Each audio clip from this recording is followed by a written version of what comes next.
Can you win a contract on a house by yourself, or do you need to hire a real estate agent? Let me take you behind the scenes and show you how things actually work in the world of real estate. What's up, everybody? Welcome. My name is Elliott, and my channel is all about bringing you home wherever you are. In 2020, 14% of all homes purchased were done so without an agent. This video is not about selling you on the idea of using one. What I am going to do is paint real-world pictures on real estate transactions so you can decide what's best for you and your family. As a bonus, at the end of this video, I'm going to show you exactly how to maintain control if you do decide to hire an agent. It's a game changer. Despite the pandemic, there were 5.6 million homes sold in 2020. That's the most in 14 years, and they're predicting 6.5 in 2021. Why was it so hard to get a contract in 2020? If we understand that, we'll understand better what to do in 2021. At the start of 2020, housing inventory was already low. The pandemic hit, sellers bailed, and inventory dropped another 40%, the lowest on record. Mortgage rates were already in the basement, knocking anybody on the fence into the market. That meant more and more buyers were fighting for fewer and fewer homes. That is the formula for rising prices. The reason? Simple: competition. As more and more buyers fight for fewer and fewer homes, the value of the home becomes less important than beating the other guys. That's how you get $10,000, $20,000, $30,000 over asking price. Hang with me, the history lesson is over. You've heard of multiple offers. Well, here's some numbers nobody's talking about, and this blew me away. In order for 5.6 million homes to go under contract and close, 17.6 million offers were made.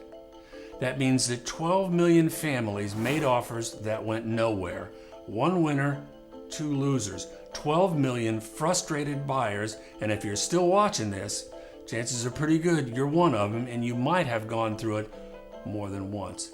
And if that's the case, if you missed out on a home, I'm sorry, people don't realize how hard that is when you lose out. So the question is, what does it take to win a contract? Can you do it alone, or do you have to hire an agent? As a buyer, you have two sources of housing: for sale by owner, listed by an agent. If an experienced buyer and seller get together, like with a for sale by owner, and it all works, the truth is, everybody saves money, that's good. But if you're not experienced, hear me out.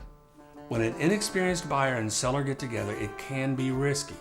If the house has been on the market for a minute, you have to ask why.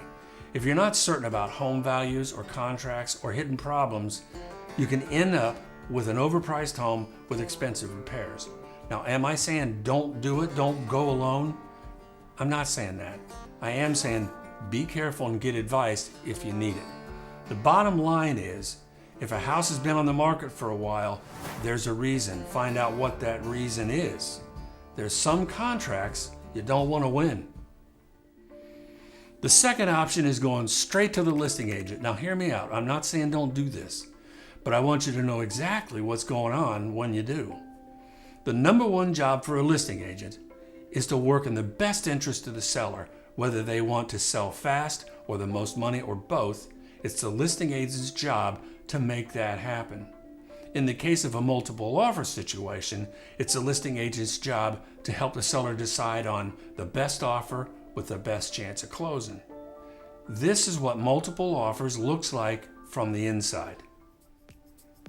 Imagine an agent has received 3 or 4 offers and they just haven't decided which one to go with yet. And you approach the listing agent directly and express interest in the property. Well, the agent doesn't know you and they don't know your financial situation, and they won't tell you about the other offers that are currently in.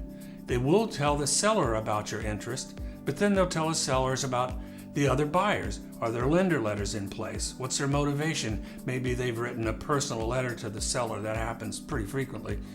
They might tell them sellers about other agents that they've worked with successfully before.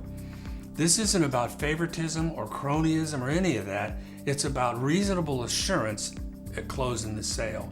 When I have a listing, I want to be reasonably certain that the deal's going to go through, because if the deal falls through, my credibility takes a hit. We all start from scratch, and nobody wants that. You can see from that explanation that an unrepresented buyer just doesn't have much of a chance. Now, I'm not saying don't do it. Go ahead and try. But after watching this video, now maybe you'll know that the odds aren't awesome.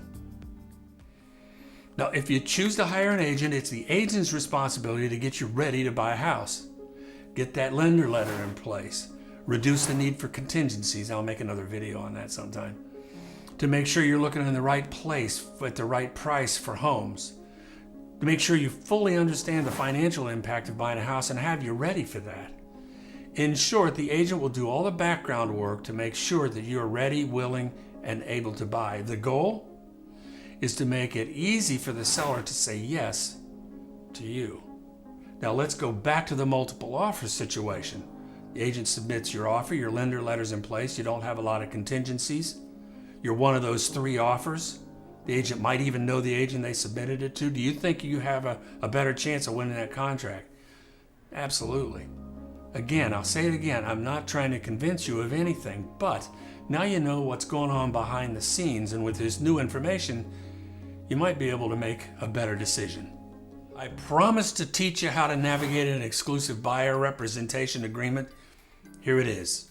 The 2 biggest complaints that people have is they feel locked down to the agent for like 6 months. And the second one is they feel like they have to pay a commission on anything and everything that they buy. And they might, depending on how it's written.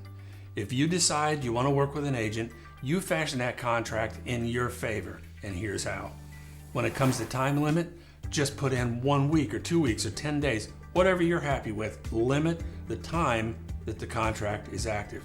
When it comes to commissions, only do a single property at a time. When you're going to put in an offer, have that one single property, that's the scope, on that contract. Or you can have all MLS properties that have full commissions. That way, if it's for sale by owner or friends and family deal comes up, you can still take it at no risk, right? Be sure to watch my video on is this a good time to buy a house?